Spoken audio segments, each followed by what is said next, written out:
स्वयं भगवान शंकर अपने प्रियतम आराध्य देव भगवान श्री रामचंद्र जी की सेवा के लिए अवतार लेना चाहते हैं। स्वाभाविक ही ये प्रश्न उठा कि सेवा धर्म का निष्ठापूर्वक अनुष्ठान करने के लिए कौन सा शरीर उपयोगी रहेगा। श्री रामचंद्र नर रूप से प्रकट हो रहे हैं। यदि सेवक भी उन्हीं के समान नर होकर प्रकट हो तो जाति, आकार, धर्म, गुण, खान पान, रहन सहन में समानता करनी पड़ेगी। ये सेवा धर्म के विपरीत है। ऐसा विचार करके शंकर ने वानर का शरीर ग्रहण किया। वानर को पकी हुई रसोई या हिंसाजन्य भोजन की आवश्यकता नहीं पड़ती। उसे घर की आवश्यकता नहीं, बिस्तर, श्रृंगार, प्रसाधन आदि किसी चीज़ की आवश्यकता नहीं। कहीं भी कैसे भी काम चल सकता है। हिरण्यगर्भ की समता उनके अनुराग रंजित शरीर में प्रकट है। सदाशिव एवं महाविष्णु का अनुग्रह है। रुद्र की संहार शक्ति है। प्राण वायु का बल है। केसरी की वीतरागता है। अंजना की बुद्धि है। इस प्रकार सेवा धर्म की समग्रता स्पष्ट दृष्टिगोचर होती है। सब देवताओं के वाहन होते हैं, परंतु मारुति नंदन के लिए उसकी कोई जरूरत नहीं है। उनकी सर्वत्र अप्रतिहत गति है। सेवा धर्म की पूर्णता के लिए ये सब अनिवार्य है। न केवल श्री राम भद्र की सेवा के लिए ही, किंतु श्री राम भक्तों की सेवा के लिए भी वो सर्वत्र, सर्वदा एवं सर्वथा तैयार रहते हैं। सीता, लक्ष्मण, भरत, विभीषण, सुग्रीव, बानर, भालू और वर्तमान काल के अयोग्य भक्तों तक की सेवा उनके द्वारा संपन्न होती रहती है। किसी भी स्तर के भक्त की सेवा करने में उन्हें कोई संकोच नहीं। इतना ही नहीं, निम्न से निम्न कोटि के भक्तों को उनसे सेवा लेने में किसी प्रकार का संकोच न हो। मानो इसी कारण वो वानर शरीर से प्रकट होते हैं। लोक व्यवहार में ऐसा देखा जाता है कि अन्याय मार्ग पर चलने वाले बेईमान, चोर, लुटेरे भी उनकी शरण ग्रहण करके और उन्हें जय सिया राम सुनाकर लाभ उठाना चाहते हैं और उठाते भी हैं। हनुमान जी का शरीर प्रापंचिक अथवा भौतिक नहीं है। अनाहत ब्रह्म ध्वनि रूप राम राम के स्पंदन से उनका एक एक क्षण, एक एक कण एवं मन का एक एक संकल्प अनुप्राणित है। श्री राम की ही सेवात्मक अभिव्यक्ति है अंजनानंदन। प्रत्यक्ष रूप से की गई सेवा सबकी पहचान में आती है, परंतु भक्त का सूक्ष्म दृष्टिकोण परोक्ष रूप से भगवान की सेवा करता है। इसका रहस्य ये है कि जब तक सेवक अपने में अज्ञान और न्यूनता का भाव धारण नहीं करेगा, तब तक वह अपने स्वामी के ज्ञान और पूर्णता को विश्व विश्रुत बनाने की सेवा नहीं कर सकता। इसके लिए आप वाल्मीकि रामायण के 2 प्रसंगों पर ध्यान दीजिए। मारुति मौन सेवक हैं, उनमें रुति शब्द का अभाव ही है। ऐसा भी कह सकते हैं कि उनकी रुति में माँ प्रभा यथार्थ अनुभव भरपूर है। उनकी रुति वाणी भी सीता की वाणी है। उनकी वाणी में परापर्शंती का सौंदर्य वैखरी में उतरता है।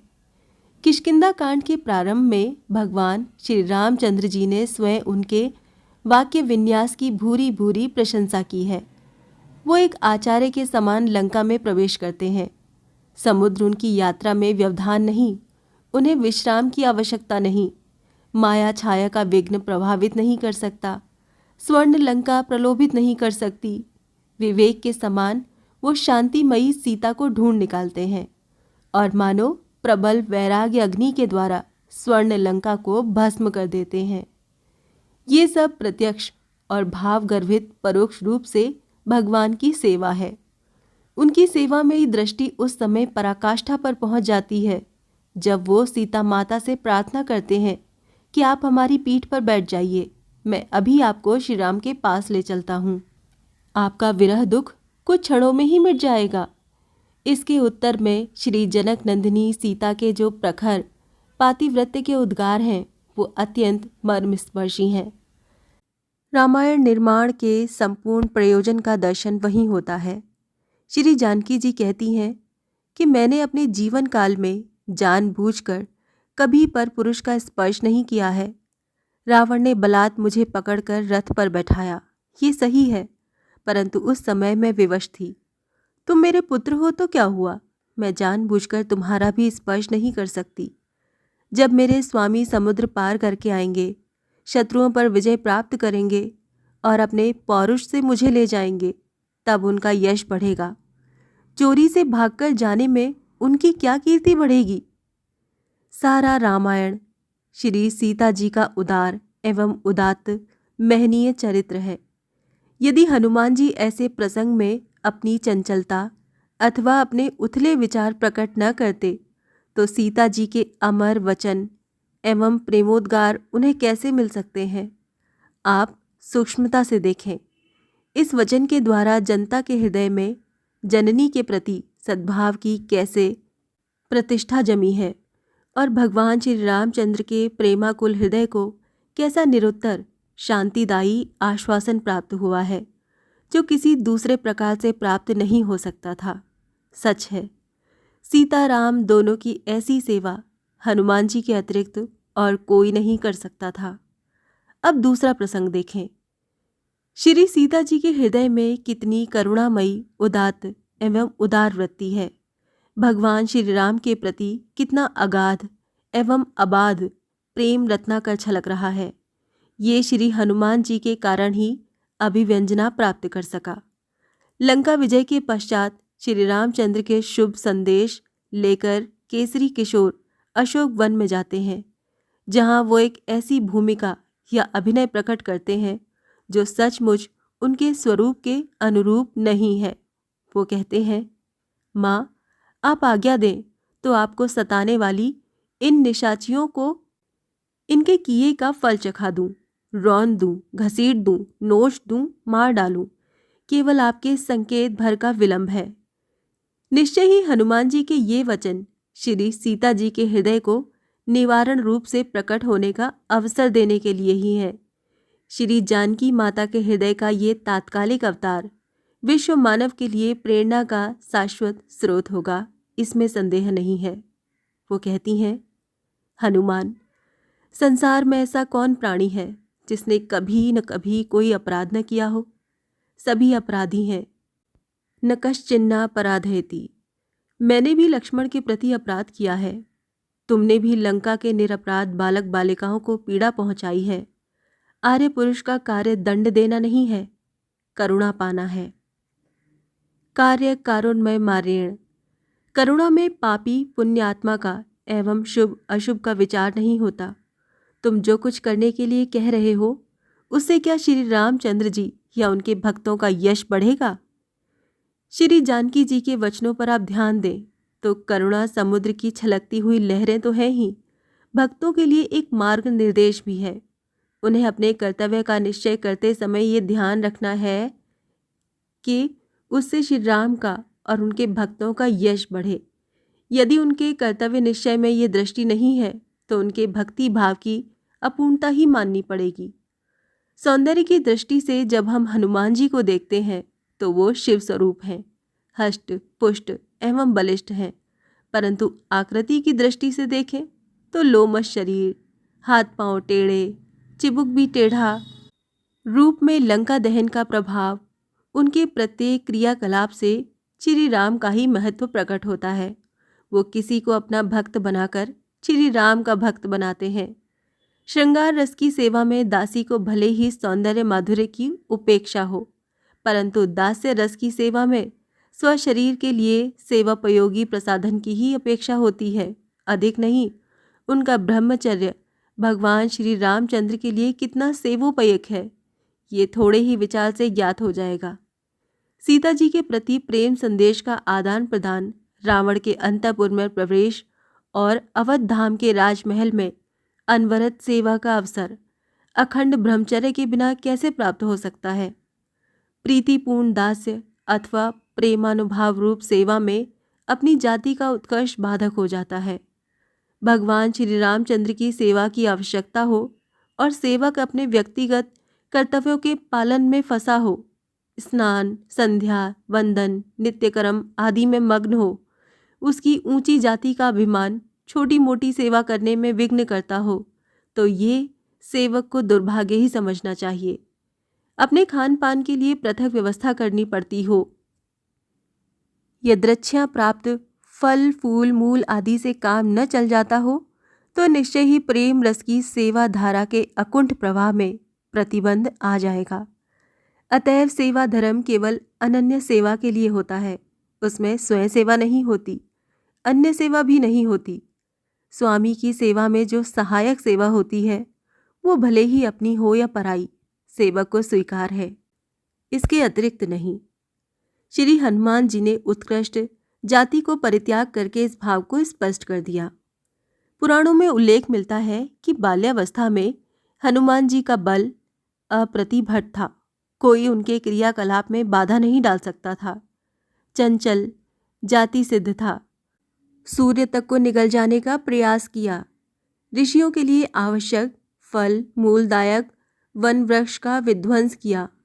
ऋषियों ने श्राप दिया, तुम्हें अपने बल का विस्मरण हो जाए। ये श्राप नहीं, ज्ञानदान है। इसके कारण अपनी सगुणता और सबलता बाधित हो गई। उपाधि मूलक बल का तिरस्कार हो गया। वो इतने बलिष्ठ होने पर भी सामान्य वानर के समान रहने लगे। सेवक का बल स्वामी की सेवा के लिए प्रकट होने पर ही सार्थक होता है। जब समुद्र लांघने की आवश्यकता पड़ी, जामवंत ने बल का स्मरण करा दिया। बस क्या था, बात की बात में काम पूरा हो गया। श्री हनुमान जी के मन में जामवंत के द्वारा उद्वेलित बल में भी ये मेरा बल है ऐसी अभिमति नहीं हुई।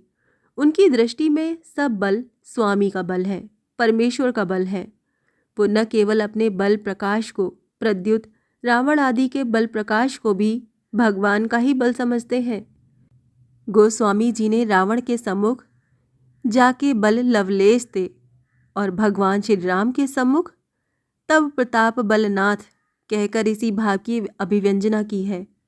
उनकी अबाधमयी दृष्टि में अपना आत्मा निर्बल और निर्गुण ही है, विशेषताएं तो सब परमेश्वर के बल की हैं।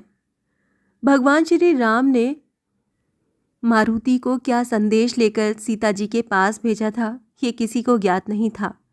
यदि ये प्रकट कर दिया जाता कि हनुमान के द्वारा ही संदेश भेजा गया है, तो दूसरे वानर अपने कार्य में उदासीन हो जाते और अपने अयोग्यता का मनन करके सैन्य संग्रह में उत्साहहीन हो जाते। परंतु अपने स्वामी के मंत्र को, संदेश को गुप्त रखने की अद्भुत क्षमता महावीर में देखी गई। साथ ही स्मृति ऐसी कि करुणा निधान रघुनंदन का संदेश उन्हीं के शब्दों में ज्यों का त्यों बोला गया। प्रेम का तत्व श्री राम का मन ही जानता है और वो निरंतर सीता के पास ही रहता है। निश्चय ही सेवक की स्मरण शक्ति कैसी होनी चाहिए, इसका ये एक उत्तम आदर्श है। सेवक को अपने स्वामी का कार्य संपन्न किए बिना स्वयं किसी की सेवा स्वीकार नहीं करनी चाहिए। ये मैनाक के प्रसंग में स्पष्ट है। राम काज कीन्हे बिनु मोहि कहाँ विश्राम, ये एक अमर वाणी है। नाग माता के मुख से दुगना अपने आकार को बनाते जाना और उसका मुंह अतिशय बड़ा होने पर छोटे आकार से उसमें प्रवेश करके निकल आना, ये बुद्धि कौशल है। स्वर्ण लंकिनी के प्रलोभन में निर्लोभ और उसके भय प्रदर्शन में निर्भय, ये सेवा का ही धर्म दर्शन है। शत्रु की नगरी में प्रविष्ट होने के बाद केवल आज्ञा पालन करके लौट आना, इतना ही सेवक का कर्तव्य नहीं होता। अभी तक शत्रु असावधान है, उसके यंत्र मंत्र तंत्र गुप्त नहीं रखे गए हैं। हनुमान की प्रतिभा ने उस समय श्री राम की विजय के लिए जितने मार्ग थे सब प्रशस्त कर दिए, यंत्र ध्वस्त कर दिए, ब्रह्मास्त्र आदि के मंत्र ज्ञान स्पष्ट हो गए, शासन तंत्र भयभीत हो गया, सैनिकों के हृदय में खलबली मच गई। श्री राम का एक गुप्तचर इतना प्रभावशाली है तो वो और उनकी सेना कितनी सामर्थ्यशाली होगी, उसकी क्षमता के पारावार को कौन पार कर सकता है। शत्रुओं के हृदय में इस भय का संचार कर देना बल बुद्धि निधान पवन नंदन के ही वश की बात थी। उनमें प्रतिभा के साथ शांति है, बुद्धि के साथ आज्ञा पालन है, स्मृति के साथ गोपन है, बल के साथ नियंत्रण है, शारीरिक पुष्टि के साथ ब्रह्मचर्य है। साथ ही जीवन का एकमात्र उद्देश्य भगवान श्री रामचंद्र की सेवा है।